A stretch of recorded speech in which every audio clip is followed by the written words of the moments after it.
बिस्मिल्लाहिर्रहमानिर्रहीम। आज की इस वीडियो के अंदर स्पेशल पैथोलॉजी को रिवाइज करने वाले हैं। स्टार्ट करते गए हिमाटोलॉजी से। तो जो रेटिकुलोसाइट होते हैं, जो आरबीसीज के प्रिकर्सर्स होते हैं, अगर आप यहाँ पे देखो, जो आरबीसीज के इमेच्योर फॉर्म होती है उनको स्टेन करने के लिए हम दो टाइप की स्टेनिंग यूज़ करते हैं, स्पेसिफिक और नॉन स्पेसिफिक। नॉन स्पेसिफिक के अंदर रोमानोव्स्की स्टेन है और स्पेसिफिक के अंदर सुप्रावाइटल स्टेन है। सुप्रावाइटल स्टेन भी दो टाइप की होती है, न्यू मिथाइलिन ब्लू और ब्रिलियंट क्रिसाइल ब्लू होती है। मिथाइलिन ब्लू और ब्लू का रट्टा मार सकते हो आप। ठीक हो गया, सुप्रावाइटल स्टेन और रोमानोव्स्की स्टेन आप देख सकते हो। अब common site of hematopoiesis in the fetus, तो फीटस के अंदर जो हिमाटोपोइसिस होती है वो किस जगह पे होती है? ओके, अगर आप यहाँ पे देख सकते हो कि लीवर में होती है most commonly site of hematopoiesis. Okay, फिर आगे चलते हैं। प्रोजेनिटर हिमाटोपोइटिक स्टेम सेल, ये बोन मैरो से ओरिजिनेट करते हैं। आगे एमसीक्यू को, reticulocyte are stain by supravital stain, आपने उसको रट्टा मार लेना है। फिर आ जाते हैं आरबीसीज की तरफ। तो जो आरबीसीज होते हैं, अगर आरबीसी नॉर्मल साइज़ की हो तो उनको नॉर्मल सिटी कहते हैं। अगर आरबीसी का डायमीटर 9 से ज़्यादा हो जाए दे आर कॉल्ड मैक्रोसाइट। अगर 6 से नीचे आ जाए दे आर कॉल्ड माइक्रोसाइट होती है। ओके, और जो स्मेयर के अंदर जो आरबीसी होती है आप उनको कंपेयर करते हैं स्मॉल लिम्फोसाइट से। ओके, और ऐसे आरबीसी जिनका नॉर्मल हीमोग्लोबिन कंटेंट होता है, नॉर्मल हीमोग्लोबिन कंटेंट का मतलब जो सेंट्रल 1/3 है वो पैलर होता है, this are the normochromic.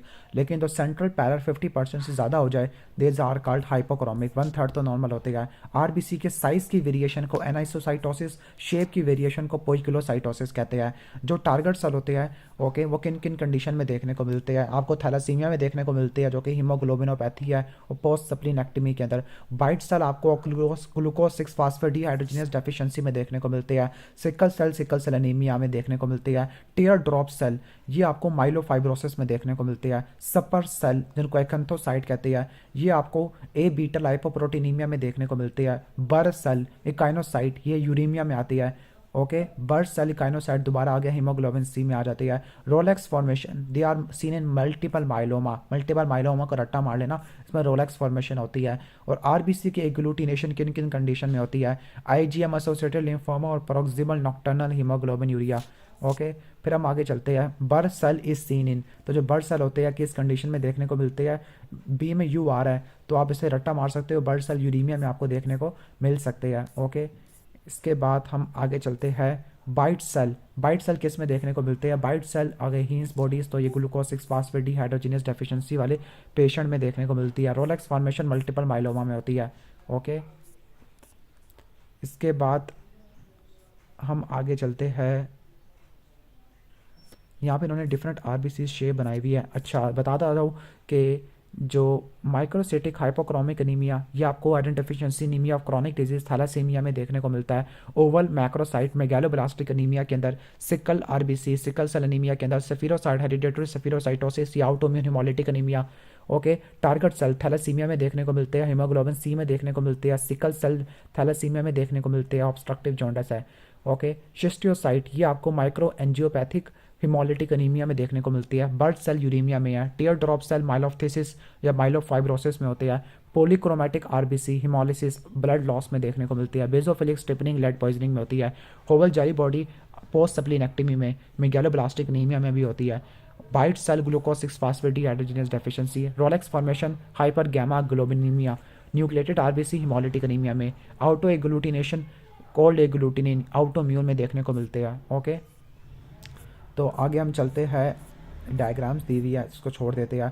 Classification of anaemia, तो अनीमिया की दो टाइप की क्लासिफिकेशन होती है, मॉर्फोलॉजिकल होती है और फिर एक होती है हमारी पैथोफिजियोलॉजिकल होती है। मॉर्फोलॉजिकल के बेस पर माइक्रोसिटिक हाइपोक्रोमिक, नॉर्मोसिटिक नॉर्मोक्रोमिक और मैक्रोसिटिक नॉर्मोक्रोमिक है। ओके, तो अनीमिया को हम मोस्टली 3 में डिवाइड करते हैं पैथोफिजियोलॉजिकल मैकेनिज्म में। ब्लड लॉस है, प्रोडक्शन या फिर डिस्ट्रक्शन ज़्यादा हो गया है। ब्लड लॉस है तो एक्यूट या क्रॉनिक है। डिक्रीज प्रोडक्शन है तो इसमें साइटोप्लाज्मिक डिफेक्ट आ सकता है, न्यूक्लियर डिफेक्ट है, स्टेम सेल प्रोलिफरेशन है। ओके, जो डिस्ट्रक्शन है वो हिमोलिटिक एनीमिया आ जाती है। प्रोडक्शन में अगर साइटोप्लाज्मिक डिफेक्ट है तो ग्लोबिन में डिफेक्ट है तो उसको थैलासीमिया कहते हैं। अगर हीम में डिफेक्ट है तो आयरन डेफिशिएंसी एनीमिया।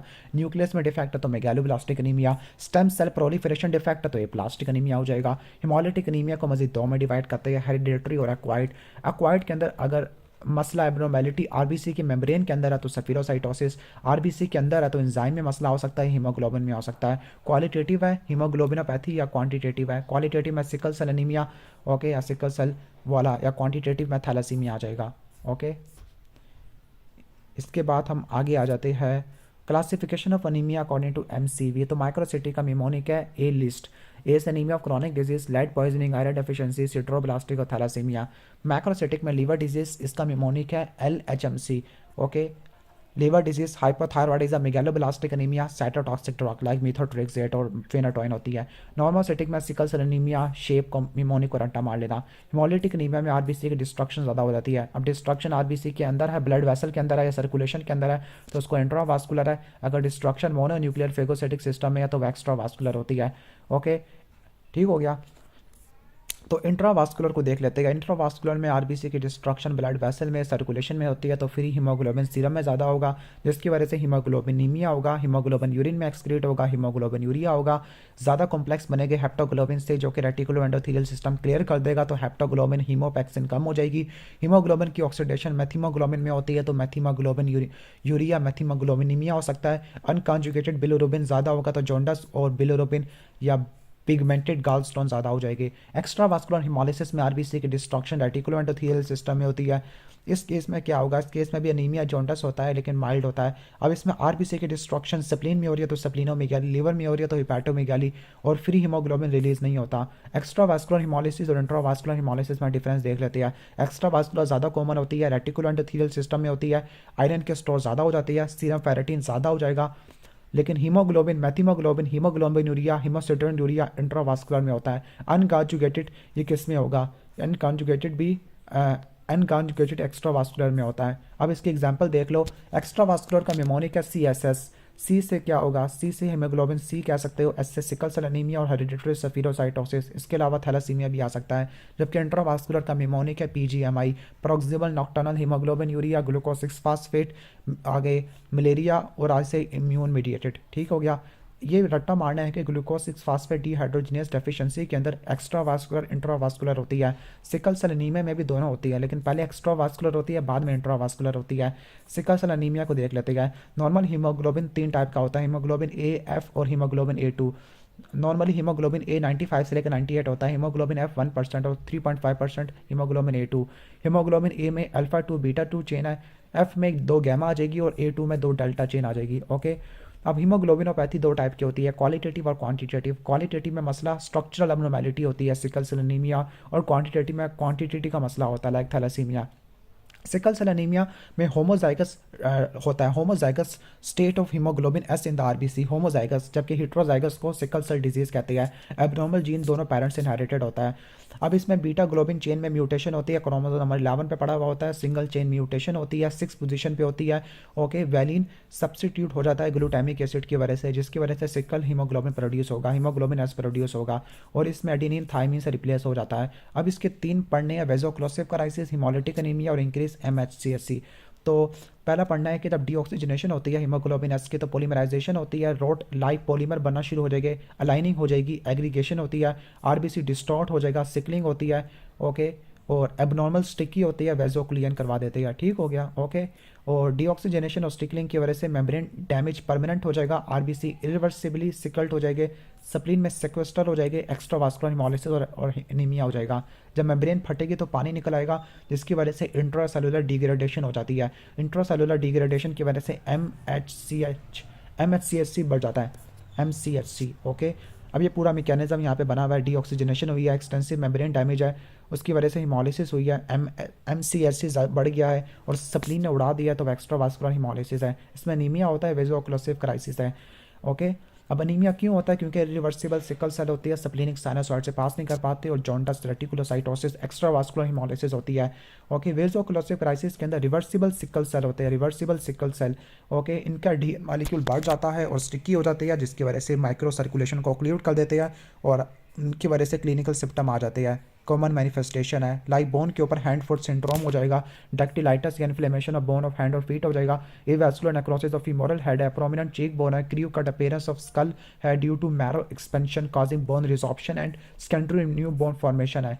ओके, और लास्ट में fish mouth appearance of vertebra due to vasoocclusive crisis of vertebra. Lungs में एक्यूट चेस्ट सिंड्रोम हो जाएगा, ब्रेन में सीजर, स्किन में लेग अल्सर हो सकती है, पीनस में स्टैग्नेशन हो सकती है, प्राइपिज्म हो सकता है, ये प्लास्टिक क्राइसिस हो सकती है अगर पैरावोवायरस B19 का इन्फेक्शन है। ओके, स्प्लीन में स्प्लीनोमेगाली हो जाती है initially due to congestion and trapping of RBC, लेकिन प्रोलॉन्ग हाइपोक्सिया और स्कीमिया इन्फेक्शन की वजह से आउटो स्प्लीनेक्टमी हो सकती है, जिसकी वजह से इनकैप्सुलेटेड ऑर्गेनिज्म का इन्फेक्शन बढ़ जाएगा, like pneumococcus, Haemophilus influenza, निजेरिया meningitis. अब इसकी स्क्रीनिंग के लिए सिकलिंग टेस्ट परफॉर्म करते हैं। ओके, तो सैंपल ले गए, वीनस सैंपल ले लेते हैं, sodium metabisulphide reducing agent add करते हैं, माइक्रोस्कोप में देखे गए। अगर आपको सिकल्ड आरबीसी देखने को मिल रहा है, डेट मीन पॉजिटिव एचबीएस है। पेरिफेरल स्मेयर में आपको सिकल सेल टारगेट सेल देखने को मिलेगा, स्प्लीनिक एट्रोफी के फीचर देखने को मिलेंगे, लाइक होवल जेली बॉडी। ओके, ठीक हो गया। इसके अलावा ईएसआर बढ़ जाता है सारे नीमिया के अंदर सिवाय सिकल सेल अनीमिया। ईएसआर क्यों डिक्रीज होता है? Because there is no rouleaux formation है। हीमोग्लोबिन इलेक्ट्रोफोरेसिस करेंगे तो जो एचबीएस है वो एनोड की तरफ मूव करेगा स्लोली। तो इंटरप्रिटेशन किया है, एक बैंड मिले तो सिकल सेल अनीमिया, दो बैंड मिले तो सिकल सेल ट्रेट आ जाएगा। ओके, अब थैलासीमिया में क्वांटिटेटिव एब्नॉर्मेलिटी होती है, ग्लोबिन चेन की सिंथेसिस की होती है, इसमें रिड्यूस सिंथेसिस होती है। दो टाइप का होता है, अल्फा और बीटा थैलासीमिया। अल्फा थैलासीमिया में अल्फा चेन की सिंथेसिस कम हो जाती है, क्रोमोसोम नंबर 16 पे पड़ा हुआ होता है, जबकि बीटा वाला 11 पे पड़ा हुआ होता है। ओके, अब इसके अल्फा थैलेसीमिया के 4 होते हैं। अगर चारों जीन की म्यूटेशन है, ओके, डिलीशन है, म्यूटेशन है डिलीशन, उसमें पॉइंट म्यूटेशन होती है। अगर एक की है तो अल्फा थैलेसीमिया कैरियर है, अगर दो की है तो अल्फा थैलेसीमिया ट्रेट है, तीन किया तो हीमोग्लोबिन एच है, और अगर चार किया तो हाइड्रोक्स फर्टाइलिस है। ओके, तो अगर तीन अल्फा चेन की डिलीशन है तो हीमोग्लोबिन एच होता है, इसमें हीमोलिटिक एनीमिया होता है, इसमें हीमोग्लोबिन एच देखने को मिलेगा, जबकि इसमें हीमोग्लोबिन बार्ड्स आता है। अब बीटा थैलेसीमिया को 3 में डिवाइड करते हैं, major, minor, intermediate. Okay, minor के अंदर क्या होता है? माइनर के अंदर एक नॉर्मल होती है और एक लीथल होती है, उसमें दोनों लीथल हो जाती है, और इसमें मल्टीपल मैकेनिज्म होते हैं।